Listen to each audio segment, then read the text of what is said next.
Enthusiasm. This helps when you pick that speech topic that you're in love with, that makes you feel passionate. So put that passion in your voice. Let them know that you're excited about what you're speaking on. Okay?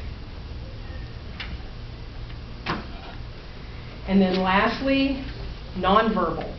This is what they're seeing. You need to look good. Please no ripped jeans. Please no, I know I'm dating myself here, AC/DC t-shirts. Lady Gaga t-shirt. Please look nice. Look your best. Okay?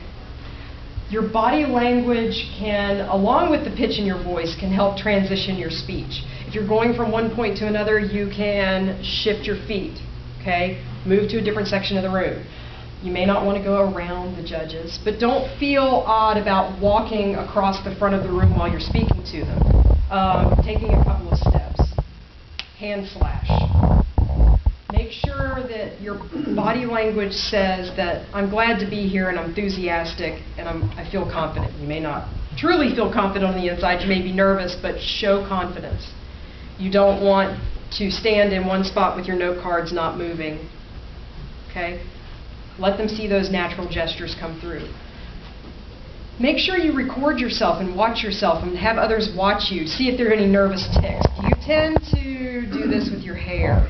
Do you tend to swipe your hand through your hair or wrap your fingers around your shirt?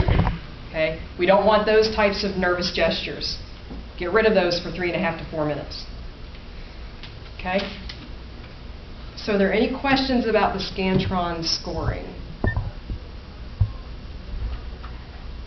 Come on, guys. Any question? Okay, some rules. The topic is open to you. You select it. Now, coaches, this is for you. Your coach does have to approve the topic of your speech. Let's say your student comes to you with a topic and you're not sure about it. Not that you think it's inappropriate, but that doesn't sound great. Well, if they're really excited, let them go ahead and develop it with a backup plan and see how it works. Okay? Because it's better for that excitement to come through than not. Your speech must be original and cannot have been used in a previous GAD or U.S. Academic Decathlon event. So, if you had a killer speech last year, unfortunately, you cannot use it this year. You've got to come up with something new. Okay? But if you gave the speech at another non-academic decathlon event and it was awesome, go ahead and use it. Refine it. Again, no profanity. Your speech has to be given from a standing position without a lectern, 3.5 to 4 minutes in length. You can use note cards, but you do not want to read your speech. You can gesture, but you cannot use props. Please leave the inflatable sharks at home. Any questions? Does anyone have any prepared speech topics that they're thinking of, that they have ideas about? I promise you, we are not going to steal each other's topics. Do we need to take the oath to stealing topics today? Okay. Hold up your hand over your heart. I solemnly swear that I will not steal someone's prepared speech topic. So help me God. All right. So does anybody have a prepared speech idea? You got to redo that. Spill it. Come on, I want to hear. No one has any ideas about a prepared speech? Yeah. I mean, some of your kids, do they have any ideas or? Well, one of them, okay, Michael's is on my phone somewhere, I can't find it. But one of them starts out, so I'm growing a Venus flytrap. There you go. And so she was, going to go on and talk about what it's like, to grow different plants and stuff like that. That's interesting. She started out mentioning it as a joke, but then the more we thought about it, we really can get something from this. Okay. Because she could go and she was planning to, pull some stuff from botany and some other stuff too, because we actually have a botany class. So. Okay, that's awesome.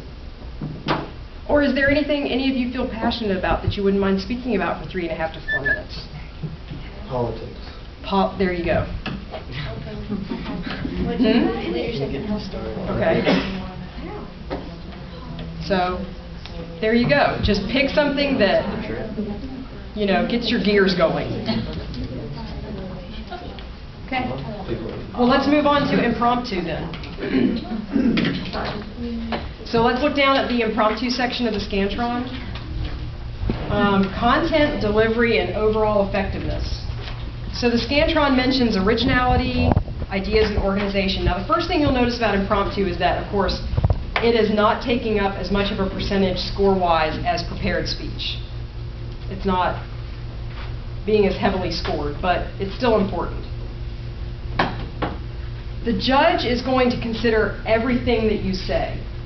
They're really going to listen to the opening statement, the body, and the conclusion. So you do need to make sure that you've got an opening statement, a body, and a well-developed body and conclusion. And what I tell people is that when you get these impromptu topics, you're going to have a couple of sentences to prompt you to get you started. Name a company you admire. Explain why. Now that's a short sentence, but if you say that sentence in your opening statement and in your conclusion, you've eaten up a couple of seconds. It's not a whole lot, but that's a couple of seconds you don't have to worry about. You have been assigned to create a new coin. Describe which person's head you will put on the coin, what would you have printed on the back of the coin, and how much would the coin be worth. Okay, so that can eat up a few seconds of time in your opening and in your conclusion. Make sure that when you're taking notes on your note card, make some bullet point notes. Okay, I definitely want to point this out, I can point this out, I can point that out. At least 2 or 3. Because what if you think, oh, that first bullet point's going to eat up the whole minute and a half? Because you think a minute and a half's not too long, but sometimes when you're in the middle of that impromptu speech, it seems like it takes forever. You might need that second point to throw out there in that third point. Okay? You cannot ramble. You need to stick to the subject at hand. Okay? You need to stick to your points that you're making. Okay? The second section is delivery. Your movement, your gesture, again, your body language, and your voice. So this time what they're hearing and what they're seeing is all mixed into one section. Again, don't mumble. You need to project your voice. Look confident. They're really looking for, okay, we know this is the word, you know, the most difficult part of the speech competition. Do they look like they're going to lose it? Are they still confident as when they gave their prepared speech? Okay? Are your gestures nervous or relaxed? So again, you need to be able to deliver this speech as if it were a prepared speech and not something you just saw a minute ago. Okay? And finally, the overall effectiveness of the impromptu speech. Did it make a point? Did it have some positive qualities to it? Was it memorable? You only have 1.5 to 2 minutes to make a point, and you want those judges to remember it. Okay? So your impromptu speech rules, again, no profanity. I know I'm such a bore on this. It needs to be given from a standing position without a lectern, 1.5 to 2 minutes in length. You can use the note cards that the judges give you, but again, you cannot read the speech. Don't even try to take a minute to write out an entire speech. It won't work. You can gesture, but you cannot use props. The note cards that the judges hand you, you need to hand back to the judges before you leave the room. Again, we're trying to keep that element of surprise for the students who have not yet given their impromptu speeches. So you'll give that note card back to the judges before you leave. Okay? Are there any questions? Because guess what? I have for you today a basket full of impromptu speech topics.